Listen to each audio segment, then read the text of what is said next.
Seorang anak laki-laki dipukuli hingga tewas oleh polisi. Ketika keluarganya mencari keadilan, para polisi menolak mengungkapkan keberadaan tersangka. Melihat perilaku mereka yang mengerikan, pria gondrong itu pun marah. Ia menyalakan bom molotov dan melemparkannya ke gerbang polisi. Sebagai pimpinan geng setempat, ia memerintahkan rekannya untuk menyerbu kantor polisi. Pertama-tama merusak kekacauan tersebut dan kemudian mencuri sebuah mobil polisi, menyatakan perang terhadap para polisi. Setelah kembali ke komunitasnya, pria gondrong bersama orang-orang memutuskan untuk melawan ketidakadilan sampai akhir. Sementara itu, sejumlah besar polisi bersenjata lengkap dan menunggu perintah untuk memadamkan kerusuhan. Melihat situasi yang mengerikan, beberapa warga berusaha melarikan diri, tapi kemudian dikepung dan dipukuli oleh polisi setelah mencapai gerbang. Hal ini menyebabkan semakin banyak orang bergabung dalam kerusuhan. Meskipun kekurangan amunisi, pria gondrong memerintahkan para pemuda untuk menambahkan kembang api. Untuk menghentikan laju mereka bahkan melemparkan kulkas ke lantai bawah. Sementara itu, polisi mulai melawan, melemparkan gas air mata ke lantai atas, memaksa mereka mundur.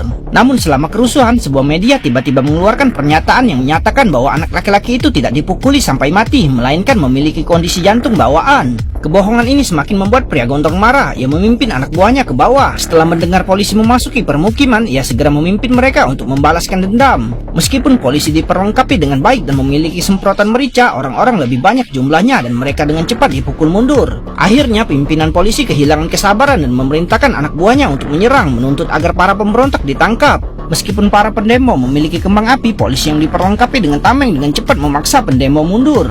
Polisi dengan cepat mengambil alih. Namun serangan membabi buta mereka menyebabkan warga yang bersembunyi di rumah mereka menyalakan kembang api yang kemudian mereka kumpulkan kembali untuk memaksa polisi keluar dari gedung dan masuk ke alun-alun. Tak lama kemudian polisi terpaksa menggunakan perisai untuk perlindungan.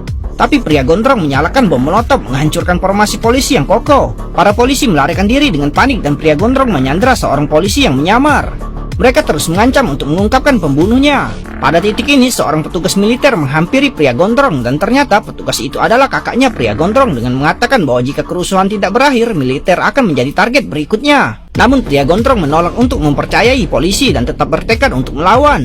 Lihat perlawanannya yang tak kenal lelah, kakaknya memukulnya dan membawa Sandra pergi. Namun tepat ketika mereka hendak kembali, mereka dikira preman dan dipukuli. Akhirnya mereka tidak punya pilihan selain kembali ke permukiman. Saat mereka bertemu lagi, pria gondrong mengancam dengan bom molotov menuntut agar ia menyerahkan para sandera atau ia akan membakar rumah-rumah permukiman. Namun ia tetap menolak untuk menyerahkannya. Pria gondrong yang kesal menyalakan bom molotov, tapi tiba-tiba beberapa polisi bersenjata muncul di belakangnya dan seketika menembaknya.